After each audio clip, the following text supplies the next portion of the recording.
दोस्तों नमस्कार। मैं हूं अशोक गोयल आर्किटेक्ट और आपका स्वागत कर रहा हूं अशोक दिल्ली वाला शो में। दोस्तों, लोगों को अचरज होता है जब मैं उनको बोलता हूं कि मनुष्य, वृक्ष और पेड़ पौधे और इमारतें, ये तीनों ही जिंदा चीज़ें हैं। इनमें एहसास है, इनमें भावनाएं हैं और ये तीनों ही कुछ ना कुछ कहती हैं और तीनों में ही जान होती है। पेड़ पौधों के बारे में तो एक महान वैज्ञानिक ने तरह तरह के एक्सपेरिमेंट करके सिद्ध भी कर दिया कि पेड़ पौधे हमारी भावनाओं को समझते हैं और अपनी भावनाएं व्यक्त भी करते हैं।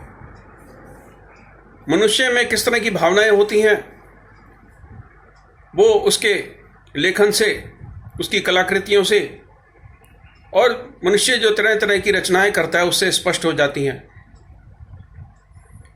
अब लोग कहते हैं इमारतों में कहाँ भावना होती है, इमारतों में कहाँ जान होती है और इमारतें कहाँ बोलती हैं। दोस्तों, इमारतें जब तक चुप रहती हैं, जब तक आप समझ लीजिए कि इमारतों में रहने वाले लोग जीवित हैं, इमारतों में रहने वाले लोगों का भविष्य और उनका जीवन सुरक्षित है। जैसे ही इमारत बोल जाती है, इमारत भर भरा के गिर जाती है और उसमें रहने वाले चाहे सैकड़ों हो चाहे हजारों हो, उन लोगों का भविष्य अंधकारमय हो जाता है या वो काल के ग्रास बन जाते हैं। आप एक चीज़ देखिए, अगर आप किसी बीमारी का इलाज कराने के लिए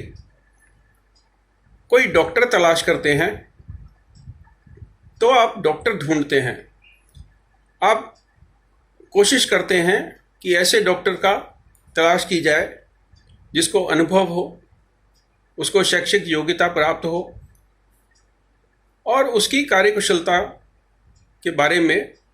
पहले से ही स्पष्ट हो। लेकिन आज क्या परिस्थिति हो गई? आज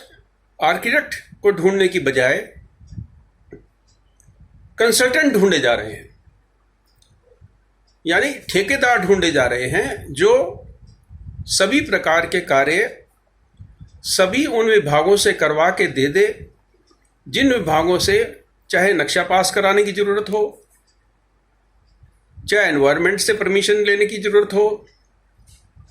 चाहे वो पेड़ पौधों का डिपार्टमेंट हो यानी हॉर्टिकल्चर हो, वहाँ की परमिशन हो, चाहे पीडब्ल्यूडी की परमिशन हो। और डिज़ाइन की बात बहुत छोटी रह जाती है और बल्कि ये एक्सपेक्ट किया जाता है कि वह कंसल्टेंट खुद ही एक आर्किटेक्ट को नियुक्त कर देगा और वो आर्किटेक्ट डिज़ाइनिंग का जो एक बहुत छोटा सा काम रह गया, जो लोग इस तरह के टेंडर निकालते हैं जिसमें पीएमसी की बात होती है, प्रोजेक्ट मैनेजमेंट कंसल्टेंट की, उन लोगों की धारणा ये है, उन लोगों की भावना ये है कि आर्किटेक्ट का काम बहुत छोटा है और ये जो बहुत बड़ा प्रोजेक्ट है इसके लिए हमें आर्किटेक्ट नहीं चाहिए, हमें कंसल्टेंट चाहिए। ये कंसल्टेंट, या जिसे आप दूसरी भाषा में कह सकते हैं एक प्रकार का दलाल, वो दलाल जो सब जगह जिसका जो भी हिस्सा है उसको दे और आपका कार्य संपन्न करवा दे। क्यों नहीं आप किसी बीमारी के इलाज के लिए एक दलाल ढूंढते? क्यों नहीं आप डॉक्टर ढूंढने की बजाय एक दलाल ढूंढते जो सारी व्यवस्था कर देता कि आपको आपके घर से किस प्रकार हॉस्पिटल ले जाया जाएगा, कौन सा डॉक्टर आपका इलाज करेगा, कौन से अस्पताल में भर्ती कराया जाएगा, किस प्रकार से इंश्योरेंस कंपनी से आपकी सारे खर्चों का भुगतान होगा। तो इमारतें बोलती हैं, इमारतें बोलती हैं कि हमें नीम हकीमों से बचाओ,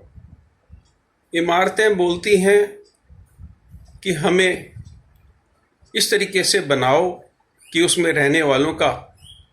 भविष्य सुरक्षित हो। महामारी ने स्पष्ट रूप से दिखा दिया कि किस प्रकार से जो बात ईसीबीसी की कही जाती थी, जो बात ग्रीन बिल्डिंग्स की कही जाती थी और जो तरह तरह की काउंसिल्स बन गई, कोई ग्रीन बिल्डिंग काउंसिल और कोई ब्यूरो ऑफ एनर्जी एफिशिएंसी,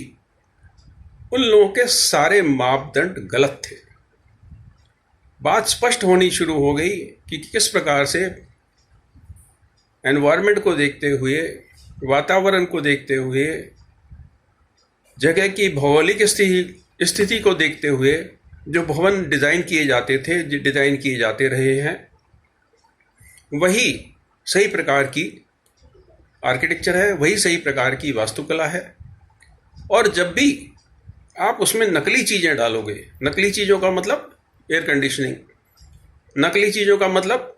जिसको आर्किटेक्चर की भाषा में बोलते हैं बिल्डिंग एनवलप, मैं इसको एनवलप बोलता हूँ, ये एनवलप बोलते हैं,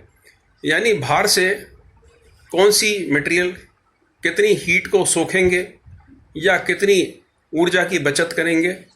वो इस बात का बिल्कुल ख्याल नहीं रखते कि हवा का डायरेक्शन क्या होगा, कौन से मौसम में किधर से हवा आती है, किधर से हवा जाती है,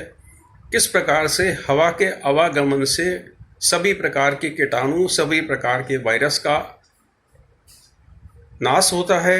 किस प्रकार से इस प्रकार की महामारियों से हम बच सकते हैं।